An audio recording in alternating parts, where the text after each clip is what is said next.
in a fireplace or a barbecue. That's burned wood. Volcanic ash is rock that has been blasted out of a volcano so violently it's been turned to the finest dust you can imagine. Finer than chalk dust, finer than flour. A dust so fine that it'll float in the air, but it comes out by the billions of tons all at once with a great big poof. And it'll spread out over the whole area, and then it'll begin to fall. Kind of like snow, but it's not cool and light like snow. It's hot, and it's heavy, and chokes, and it burns, and people run inside their houses, and it piles up on the rooftops, and it's heavy, and it makes the roofs cave in. And the worst thing it does is it covers up all the land where people are growing food. Their food crops are right around the volcano. And most people in the world are one food crop away from going hungry.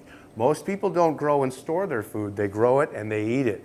And if something happens to that stuff, they go hungry. And so by covering up all the land, even though someday it'll be rich soil again, all the food is gone and people have nothing to eat. And this is how it has harmed the most people. Once in a while, a volcano will throw so much dust so high into the sky, it'll cover the whole world with a thin cloud just thick enough to filter the sunlight and cool the whole world off, so that that year will be called the year without summer. And people on the other side of the world will be wondering, why is it so cold this summer and our foods are not growing and we're going hungry? They don't realize that on the other side of a world, volcano is pumping ash into the sky, cooling the whole world off. And these years without summer have changed history. They have actually made civilizations fall. But there's one more thing that a volcano will do that is the rarest of all, but the scariest of all. And that is simply when it'll explode all at once with a great big boom! A boom so loud, the sound is the wall of air squeezed to the density of iron, rushing out at 600 miles an hour, flattening everything in its path for many, many miles.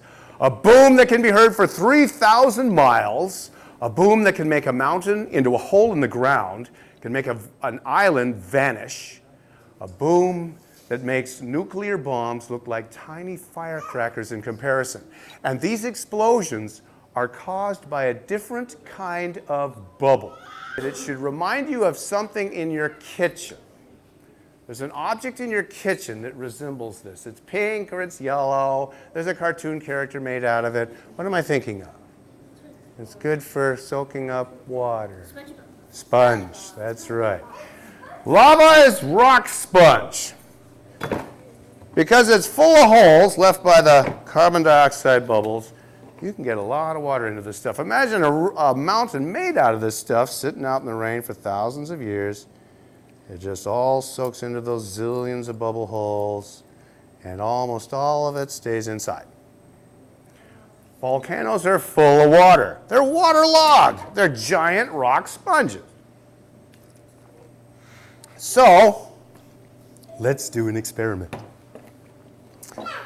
Let's pretend that this is a volcano. Kind of looks like one. Been sitting out in the weather for thousands of years, soaking up rainwater. So we'll just put a little bit in. Okay. And I'll put a little more in just for fun. And whenever a volcano erupts, the lava or the ash or both that come out and they pile up on the outside, making it bigger and bigger. But then, when it stops erupting for a while, the lava or the ash or both that were on their way out, that stuff cools and hardens and plugs up the volcano. That's called a lava plug, and it'll trap everything inside. And it'll sit that way for a year or 10 years or 100,000 years, whatever it is, until one day it's time for the magma to rise again. And that magma is at the very least 2,000 degrees. And what happens when you heat up water? I'm looking for a word that starts with B. It has to do with cooking vegetables. It boils. That's right. And how do you know when water is boiling? It burns. No, it takes out steam. It bubbles. This whole show is about bubbles. The power behind volcanoes is bubbles. But the power of steam bubbles, which is what you get when you boil water, is much more powerful than mere carbon dioxide. No, the power of bubbles, of steam will become 1,600 times bigger than the water that makes it. That means when this water boils, it's going to be 1,600 times too big to stay inside this bottle. It's going to be pushing to get out with tremendous force. The man who invented the steam engine, James Watt, figured this out. This is an enormous amount of power. So here we go. And remember, don't play with fire. The magma rises from deep in the earth, and it immediately boils the water, trapped inside the zillions of bubble holes left in the rock from the carbon dioxide. And it boils, and the steam pressure builds and builds, but there's millions of tons of rock holding it down. And so the pressure continues to build and build. And something's going to have to give, something's going to have to break, something's going to have to blow. Maybe today, maybe tomorrow, but sooner or later.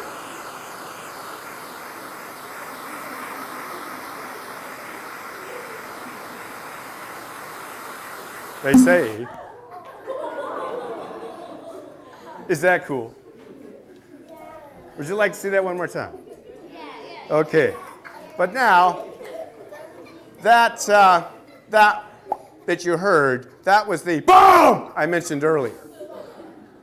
The explosions that make nuclear bombs look like tiny firecrackers in comparison. The single most violent thing the Earth can do. Here we go. Now, some volcanoes mind their manners and they explode straight up. Okay, that's fine. But some are very nasty and they blow out sideways, and you don't want to be on that side because there'll be nothing left. There'll be nothing but individual atoms of you. Here we go. Oh, don't worry. It won't blow out your eardrums. Hardly anybody ever gets hurt during my show. Here we go. Such a simple thing. Hot water trapped in rock to make this gigantic explosion. This stuff can push a wall of water around the world twice. It can throw rock for hundreds of miles. For instance, long ago, in ancient Greece and ancient Rome, people used to believe in all sorts of gods for everything that nature did. There were gods of the land, the sky, and the sea. Everything that nature did, they believed there was a god doing it. And there was even a god for volcanoes. And his name was Vulcan. That's where we get the name volcano. Volcano means Vulcan's home. And people believed that Vulcan was the god who made things for the other gods. So when the king of the gods, Zeus, said, "Vulcan, make me this weapon," Vulcan would make it for him.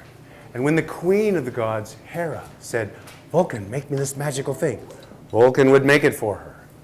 And so, when the ground trembled around a volcano, as often it will, people thought, Vulcan must be in his mountain workshop, pounding his mighty hammer on a giant anvil to make whatever that is for one of the other gods. And then when smoke and fire came out the top, they thought, Vulcan must be stoking the flames of his huge furnace to melt the metals he needs for that wonderful and terrible thing, whatever it is. And so this is how people of ancient Greece and ancient Rome, thousands of years ago, explained to each other how volcanoes do what they do. But now I'm going to tell you a true story about people in volcanoes, about ancient Rome. I'm going to tell you two stories about people in volcanoes. The first one's a sad story, but the second's a happier story. Long ago in ancient Rome, there was, and there still is, a volcano called Vesuvius. Vesuvius is a volcano that can be quiet for hundreds of years. And so when the first Romans came into the area, because the soil was good, they started farming there. And all they ever saw come out of the top of Vesuvius was a little steam. So they thought it was one of Vulcan's little workshops for small projects. So they didn't pay any attention. And soon, because the living was good, a beautiful town grew up at the base of Vesuvius, a town called Pompeii. Pompeii was such a pretty place that people from all over Rome would come to vacation there.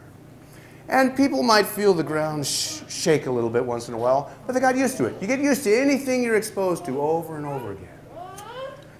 But one day, in 79 AD, the ground began to really shake, and things on shelves started falling off.